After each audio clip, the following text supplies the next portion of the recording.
Hey,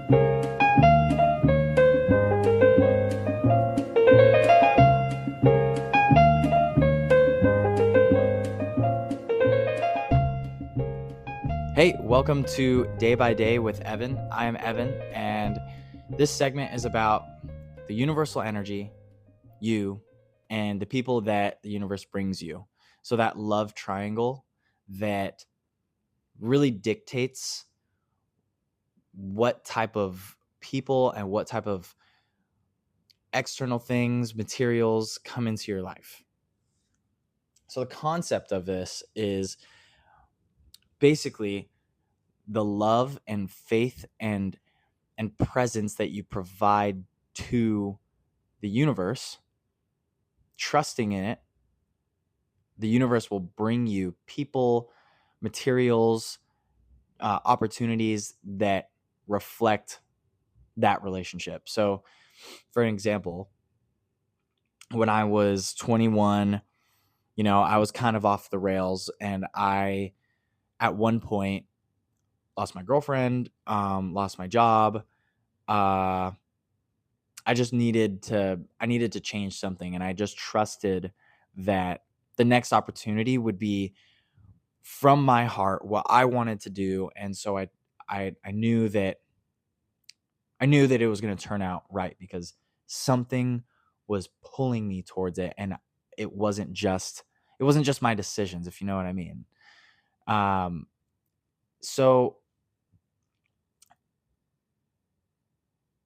once I took that leap, the things that piled on were reflecting my faith for this journey working out. And what I found was that the people that came into my life, the money, the opportunities, like the jobs, and my family coming in and out of my life, I realized when I reflected back on it. Now, this concept made me reflect way back into the past, so I know that it's profound. But when I reflect back on it, it was just, it was so messy, because I didn't have the faith and trust in the universe, God, that whoever you believe in, that I have today. And it's so uplifting. It takes the weight off your back and adds wings when you just trust that God's got a plan for you. He's working his little hands on the strings and pulling them in every different direction, but you won't see the work because it's not meant to be work for you. And that's something I didn't understand when going through the tribulations and trials of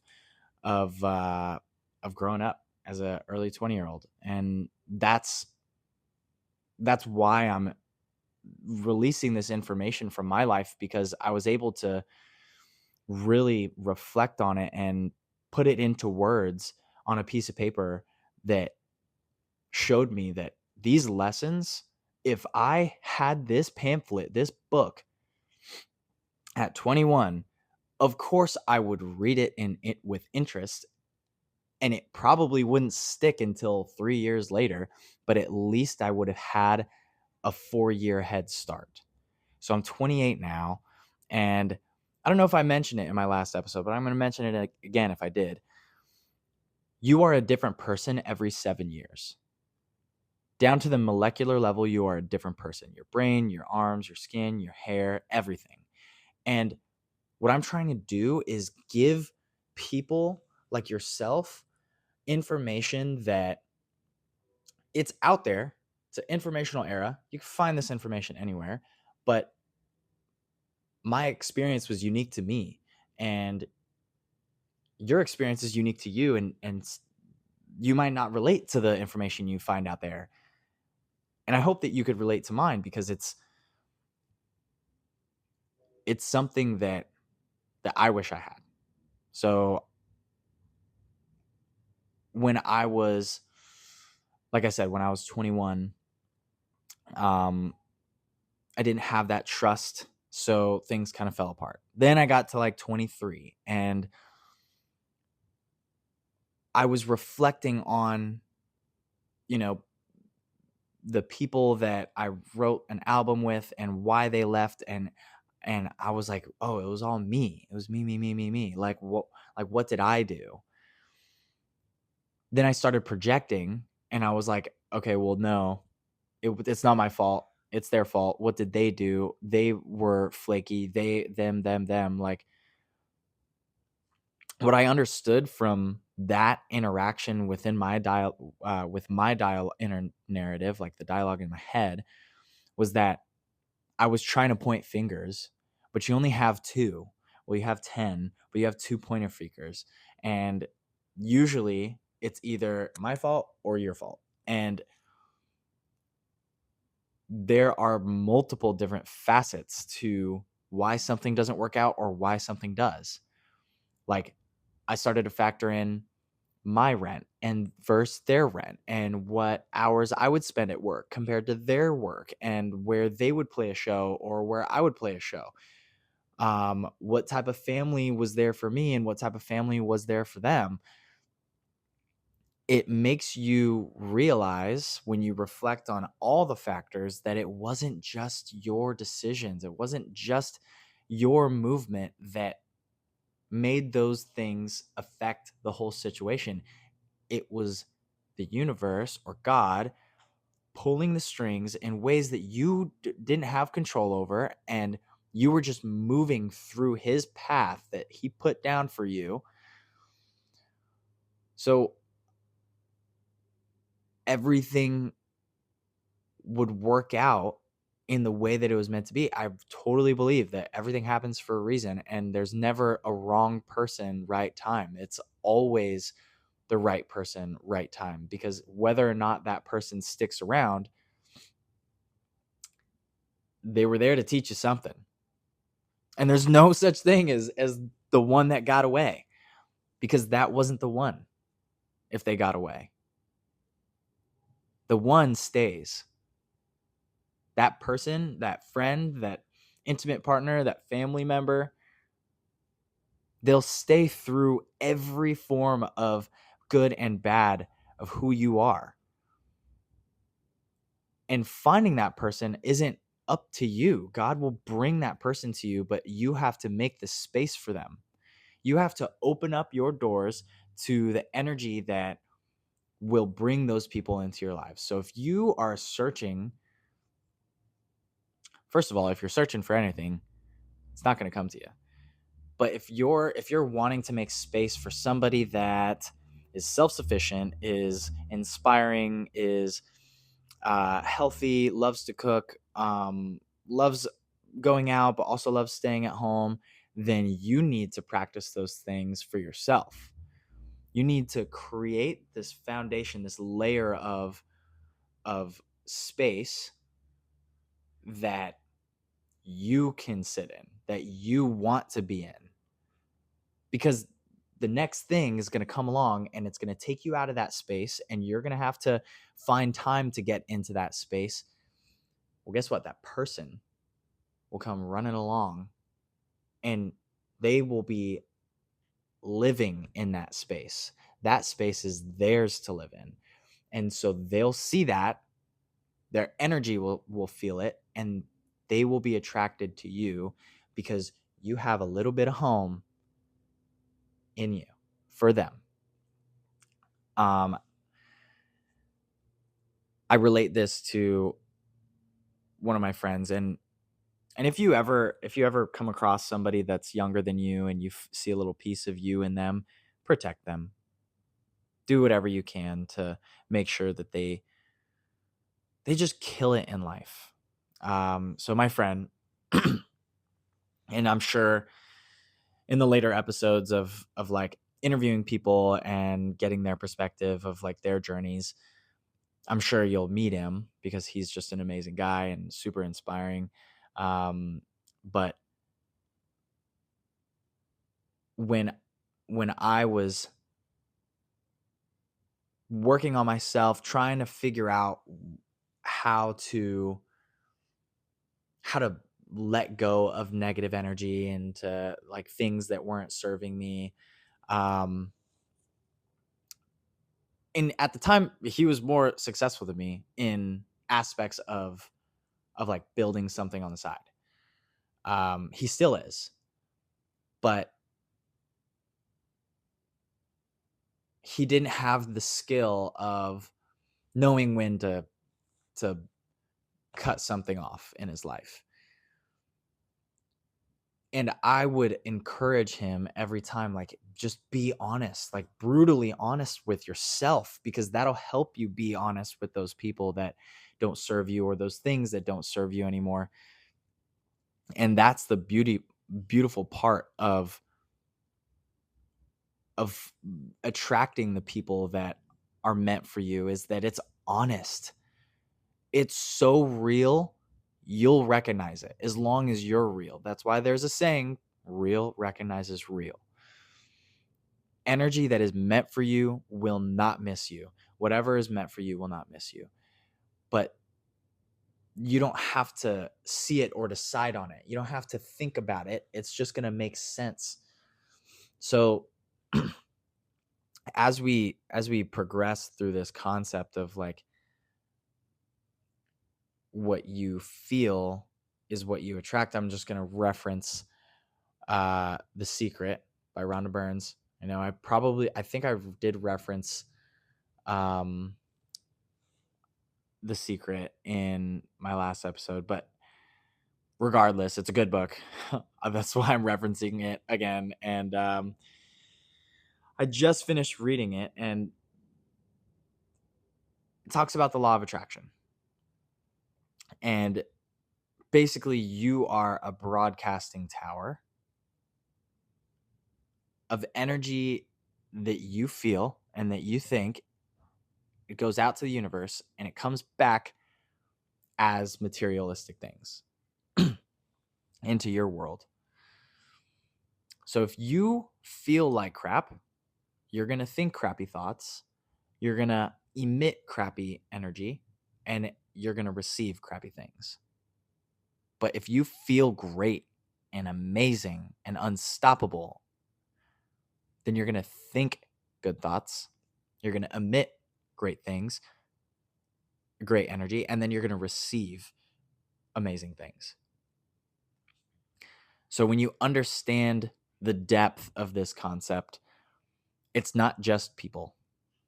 You're not going to create relationships that don't serve you. Relationships and people won't come to you that aren't going to be ecstatic about your energy.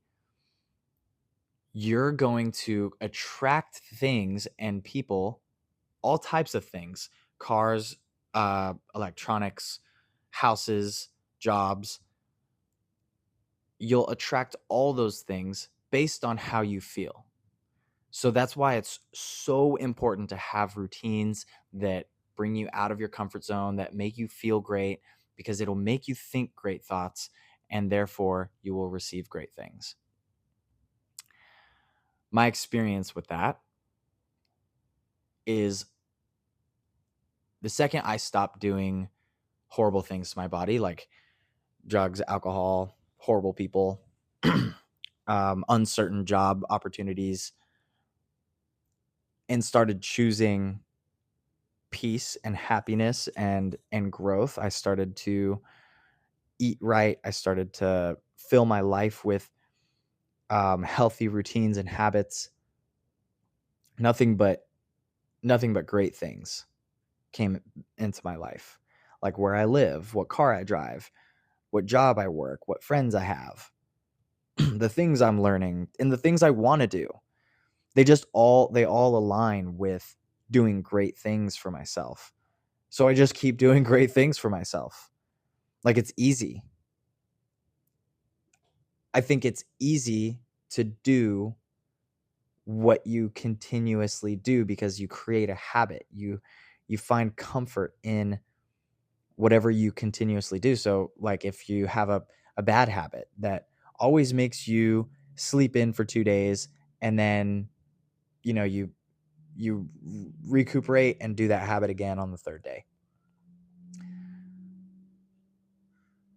Even though it makes you feel like crap for 2 days, you'll still do it again because you like the joy of what it did that one day.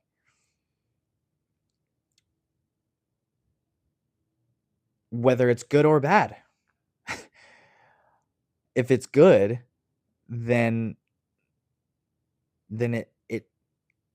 it shouldn't have made you feel like crap for a couple days, but if it did, then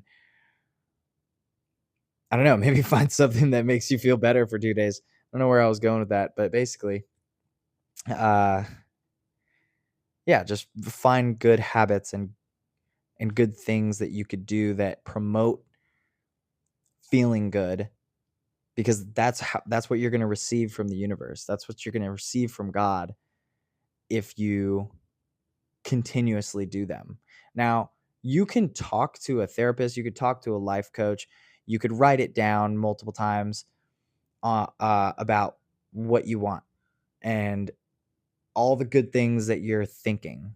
But if you don't feel good, like if you can't sit down for 20 minutes and close your eyes and be comfortable with being alone, or like feeling how your body feels, and with every breath checking, and this is meditation. You don't have to be anywhere to meditate. I could meditate right now, right here. And close my eyes. With every breath, I check my body. In every part of my body from head to toe.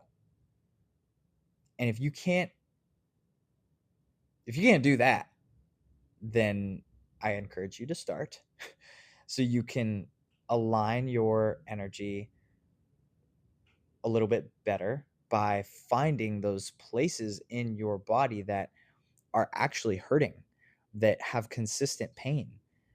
And we often go through our days like an episode from whatever TV show, SpongeBob, South Park, Family Guy. We just go, and then the next episode comes, and then it's fresh start, new topic. We forgot about the last episode. It is imperative to remember why we are feeling the way we are feeling. So the next day, if your knee hurts or your shoulders are tight or your hips are tight, it's so important to reflect on why those things hurt so that you can do something about it. Because if you don't do something about it, you're just going to feel that pain, and then you won't notice that you feel that pain, but the pain will be there and it'll influence your thoughts. And then your thoughts, I mean, you go down the ladder. The thoughts are sent out to the universe's energy and it comes back to you as physical.